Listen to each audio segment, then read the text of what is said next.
Hello, everybody, and a very warm welcome to the next podcast with Livia Francis. And today I am chatting with the amazing Joanne Morrison. Now, if you have not heard of Joanne, she is one of the most inspiring, motivating women I have ever met in my life. Ooh. And yeah, and I'm getting tearful, and she's a very good friend of mine. So without any further ado, Joanne, say hi to everyone and tell us a little bit of what you're all about. Hello, everybody. Well, my name's Jo Morrison, and as Livia said, I run healthimpactcoach.com, and I consider myself to be a health coach, but predominantly more of a transformation specialist when it comes to mindset and the way we think and how powerful that is when we're dealing with challenges. So I work in my capacity as a stroke and brain injury rehab trainer, but I also work privately with people all over the world to change their behaviour, to start supporting their health and their well-being and start to pay a bit more attention. So that's what I do. So how did you come around to being involved in mindset coaching, and can you tell us a little bit about your story? Yeah, so I've always had a fascination. Even as a child, I knew I was I used to watch people more than perhaps kids do really, but I was intrigued as to why somebody could do something and another person couldn't. For my early years as a gymnast, it was quite strange, because what would happen is you could spend months and months trying to learn one thing and nobody could do it, and then as soon as one person achieved that goal, say it was an arrow swing back somersault, it seemed like everybody could then do it. It was almost like that mental block. Until they could see somebody was capable of doing it, nobody believed that they were able to do it. So I guess that's my first early experiences. But really, for me, it was more about my own health that really triggered my path on specifically going into the health aspects. So when I was diagnosed with cancer at the age of 26, advanced cervical cancer, and I didn't look ill, I didn't particularly feel ill, but obviously the effects of being treated with radiation and what that actually did to my body was quite devastating at that young age. I went through the early menopause, and I know you specialise in menopause, normal menopause, but early menopause is devastating. And it's the same, you go through all of those same issues, but just you're not ready for it. Your body isn't even prepared to go through it. So that sort of started me looking at how I could change things about what I did to support my body in a more holistic way, because I didn't want to be on drugs my whole life, and it seemed that was the only course of action that was being offered. Nobody really knew in those days, because we didn't have sort of access to Google and internet. Nobody really had that knowledge at their fingertips that we do now. So unless you were going to trawl through books in the library or you knew somebody, it's very difficult to get your hands on that information. And then obviously I made changes, but very slowly, because I was learning, and still recovering. And then unfortunately about 14 years later, I was diagnosed with skin cancer. That was cut out, fortunately. It hadn't gone too far, but then 3 months later I was diagnosed with a brain tumour. So it's like bang, bang, bang. Why me? Why did this happen? Because I'd always been pretty fit physically, but being fit physically doesn't necessarily mean you're healthy in every way, because stress can be a very big trigger, and I do think that was perhaps a big factor in my illness was stress. Not that I externally show stress, but I think I internalized a lot of things going back to when I was young, and certainly from the cancer. I think I internalized all that grief from the time I was diagnosed with the cancer up until that point, and I don't think it helps, let's put it that way. So I started to look at how you can change the way you think about the situations that happen, because I was I've always been pretty upbeat, but it's very hard to lift yourself out of those situations and not look at the negatives. You know, I can't do this. This has happened to me. Everything's going wrong. Why me? You know, and it just starts to build up, you know, and I think we all encounter that at some point. So those are the sort of key points that really pushed me to where I am now. And I don't think without those, having experienced that, certainly the disability from the brain tumour and getting back up on my feet, which was a very long process and still is ongoing, and the epilepsy that came from the brain tumour, those have all impacted on my need to stay well. You know, I do it out of a necessity because I want to live a healthy life, or as long as I can, and be healthy with it. It's quality of life, really. So, yes. That's an incredible story. I mean, so when you went through that initial stage of that, it was this, almost like a snowballing of events that happened. How do you go from realizing what's happened and then thinking, how am I going to get myself together? Or do you go through depression first? Do you lift yourself up? How does the mind work when you're in that situation? I mean, it depends on somebody's personality, really, on how they, you know, how they viewed the world from being small and what they've learned from their family, behaviour-wise. So we all deal with things differently, but there are certain traits that are very similar. That the majority of people will initially have a period where they have to absorb that information and just go, you know, into a stillness about it, where they can. It's sort of a survival mode, I guess, where you just have to sort of think, actually, I've just got to do everything that I need to do in this moment and allow people to help me. When the shock of what's happened to you becomes less immediate, it gives you that freedom or clarity to start thinking, well, okay, what can I do about this? But it's not always easy to do that, to even get yourself out of that initial survival mode. You know, a lot of people will stay there for a very long time. You know, certainly people that I deal with who've had brain injury, because you're not sometimes connecting with the parts of your brain that you used to connect with. So it can be very confusing. But I would say initially you go into that acceptance, okay, something's happened, and then it's having the courage and the support around you that is going to help you to start to work out what you are able to do in that moment. What you have to let go of the things that you can't do, because you can't actually do anything about those. But looking at what you have at your disposal in that moment is really important. You know, if you're able to communicate, if you have a sense of humour still, you know, these things that you might take for granted, but they all help you to get through those initial weeks. And then building a plan that's going to help you to move through that becomes it becomes almost like a full-time job, especially if you're sick. But I'd like to think that people can. It doesn't have to be as devastating as that. It can be something, I shouldn't say simple, but it could be something like being made redundant. You know, it can be a real shock to people and they can feel undervalued. It can be losing a relationship, you know. It can be, I don't know, losing a piece of jewellery. So it doesn't have to always be something massive. But obviously I deal with people that generally have big problems. So, yeah. So just tell me a little bit about how you would suggest to somebody, say they came to you, and specifically let's look at women older, because that's a lot of our market, I presume. Someone came to you, they're in a little bit of a pickle with their menopause symptoms, they're feeling low, they feel they can't pull out of things, maybe they're eating saturated fats, they've put on weight, they're not good with the booze, you know, they don't know where to go, they're at an all-time low. How do you pull someone out of that through one of your plans? How would you go about it? Okay, so the first thing I ask my clients to do is to give me a little bit of background about themselves.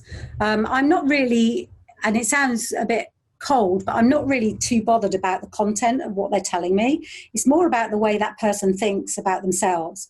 So I'm looking at the language that they're using about what's happening to them, their behaviour, whether they are being forced to behave in a different way. And forced is quite a strong word, but if somebody's using words like I should, I have to, I need to, it's expected, generally it's because people are putting pressure on that person to be different. And we all know that sometimes if somebody tells you not to do something, you can be a bit bloody minded and say, well, that's what I do, so I'm going to do it. So it can have a very detrimental effect when somebody's being forced to do something. So finding out how that person thinks is my number one priority. How they use, the language they use to themselves, and how they respond to certain types of phrases and words. So that's my biggest interest. So I would get them to just write a little bit about themselves and look at how they process that. And then moving on from that, I would look at what they have in their lives, or ask them questions that get me to sort of identify what's really important to them. Is it material things? Is it their family? Is it their home, their finances? The things that the main things that we all have an interest in, relationships, home life, family, health, and finances. Those are the biggies. So where do they each sit to that person? And are they just focusing on everything that they've lost rather than looking at what they would like to achieve? A lot of people think that they can't change, that's just the way they are, and you hear them say that, and you can tell by somebody's language when they say, well, that's just who I am, that's just what I do, I've always behaved like that. In other words, they're quite resistant to changing. But we all know that we can change. Look at what's happened in the last 4 months.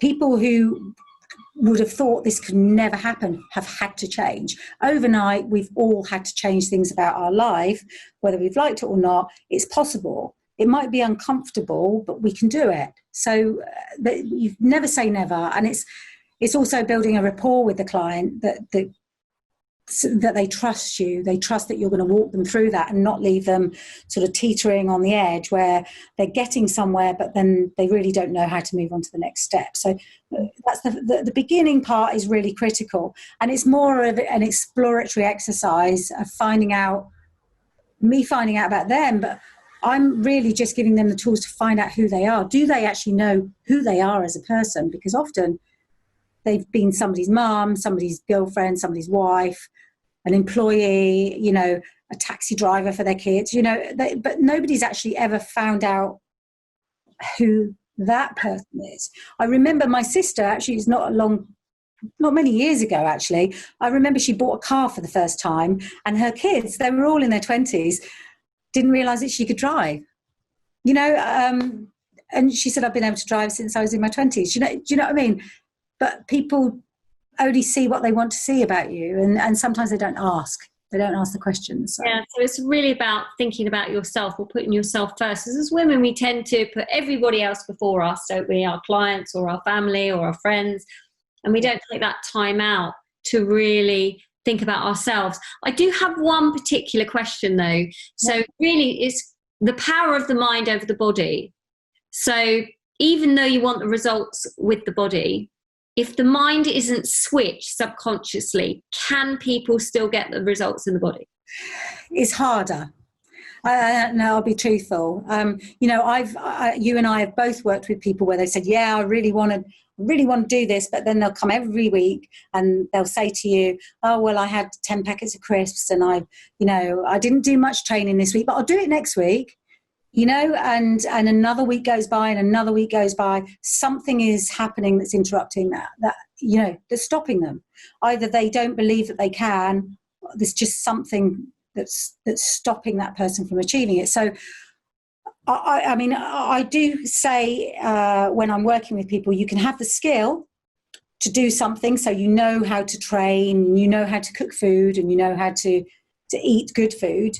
You can have the will to make a difference to your body. But if you've only got those separately, you don't have the skill and the will together, it's very difficult to achieve your objective.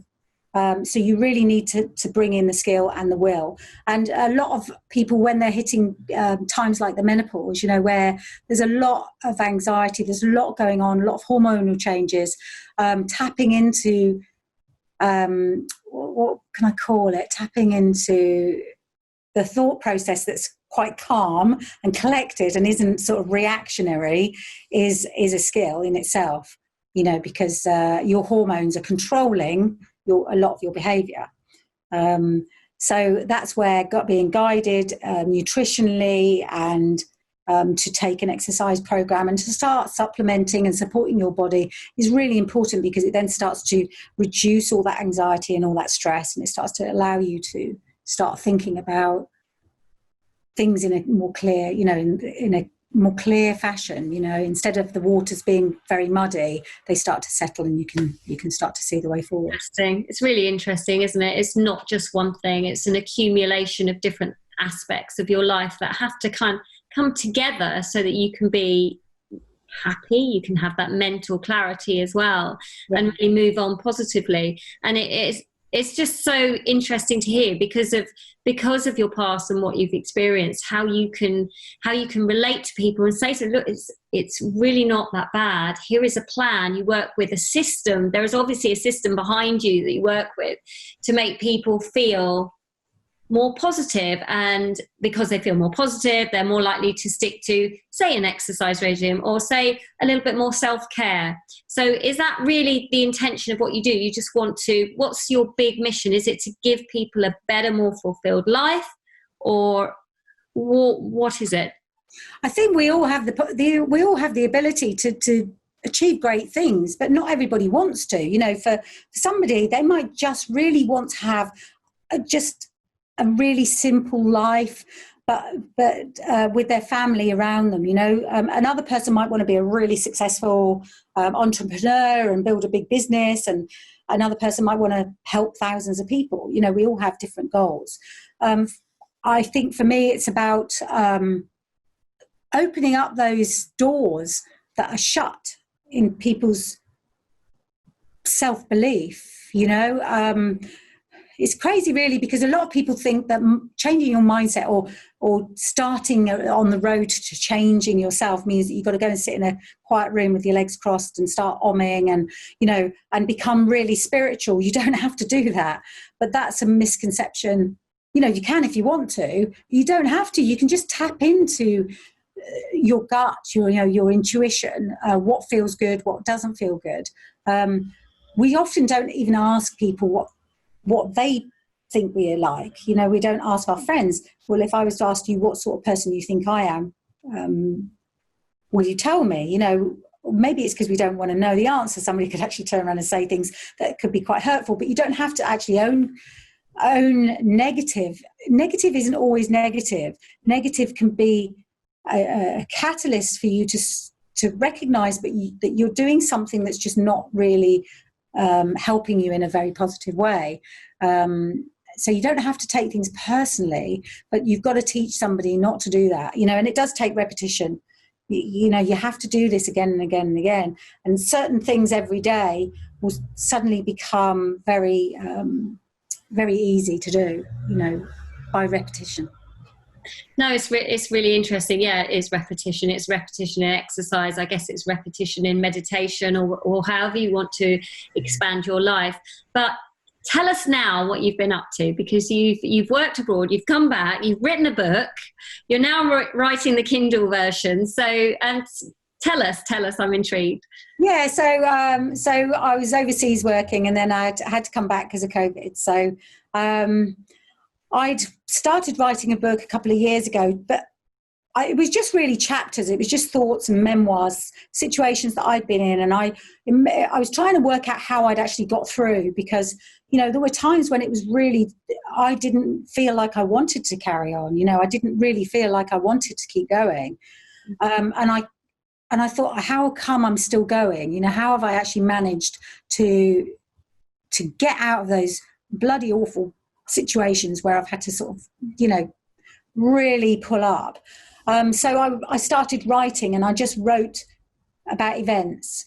But then I started to think, well, actually, this might help somebody to read this. And I'd been asked a couple of years ago to talk about my story at an event in London. And it was the first time I'd ever stood up and spoken it out loud. I'd never told anybody in a context of a conference. And that you could hear a pin drop, and it was incredible. I was shocked when I saw the faces on people when I told them, because this has been my life. I've been in it. So for me, it's never really been extraordinary. It's just been what I've had to deal with, and I've had to live that life. But other people saw it as something very different. So that really started me off. And then over this period of time, I thought, right, I'm going to get this book together. And I've got one today. So, ta-da! I wrote my book, it's called Finding the Other Me. And it's a series of events that happened in my life that have really impacted and changed my life. So it's how to have the courage to change your life before life changes you. And I'd like to get people to start thinking about what they're doing now, because ultimately, a lot of people wait for something to happen in their lives before they change. It doesn't have to be massive changes. It can just be little tweaks to the things that you're doing. But we all think we're infallible. And unfortunately, I see too many people that are diagnosed with serious illness very young. But even if they're older, even if they're in their 50s, I mean, I'm in my 50s, 56 in a couple of weeks. And I'm like, but even if people are older and they're diagnosed with something, it's devastating, and then suddenly you think you wish you hadn't done this, or you wish you'd changed things, or you wish you'd paid attention. It's to get people to really think about, what are you doing now? And are you happy about the implications of what you're doing now? So the book, I just thought I've got to write it and get it out there. I've written it as me, as the way I talk. And I one of the things is I find it very difficult to be scripted. I find the easiest way for me to talk is like things like this, or just live stuff.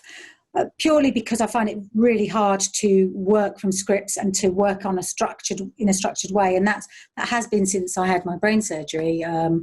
Retaining the information of slides and things like that I find very difficult. So I started to write it. I've been selling it. Loads of people have gone on and bought it off Amazon, but I'm still reliant on people, to go out and to get it.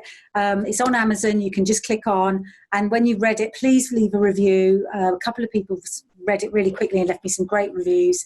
I'm doing, in the back of the book, there is a section which is called, What Do You Know About Yourself? And it's at the final chapter, and it's just really starting to work out what you know about yourself and where your starting point. So my next book is going to be a runoff from that. It's going to be a more in-depth way of you working through your own situation and giving you some strategies that you can really take forward. And I wanted to sort of just introduce it in the first book because I just felt that it would be too much to do.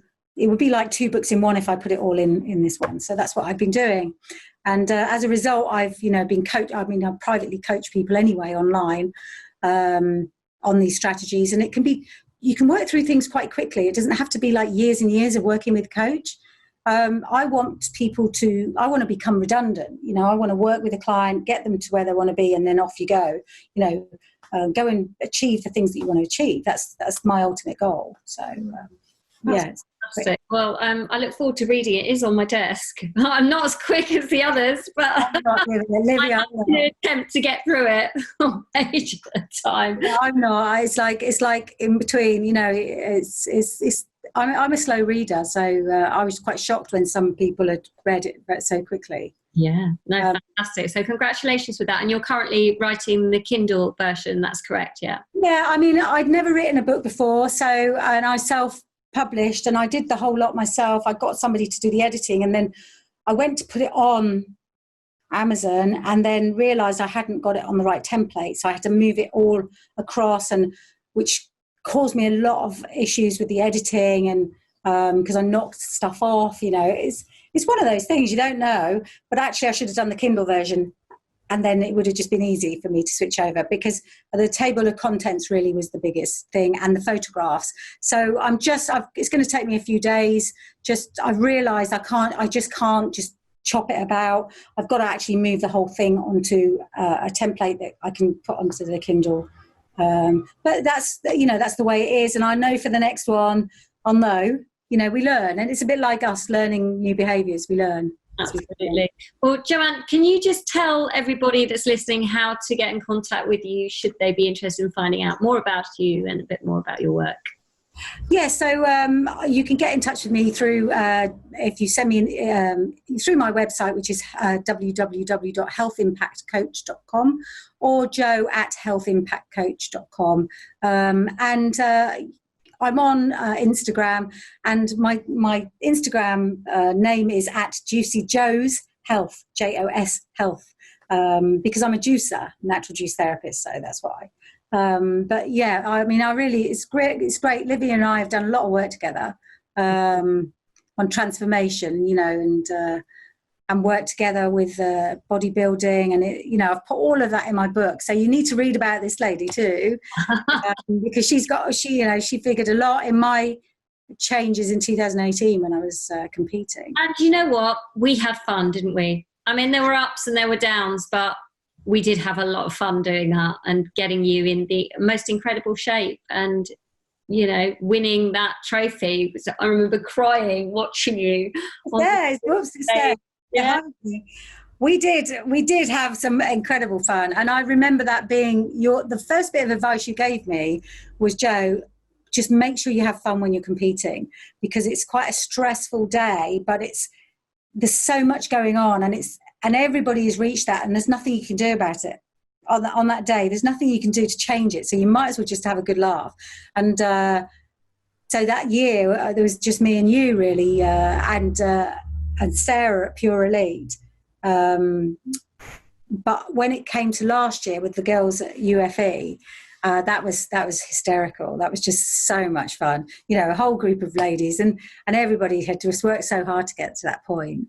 And some great friendships have come out of that, Oh yeah, massively. And everyone has their own journey. So right, isn't it? And ups and downs and trials and tribulations, and it's about supporting each other in a positive community, I think. And I think we achieved that really well.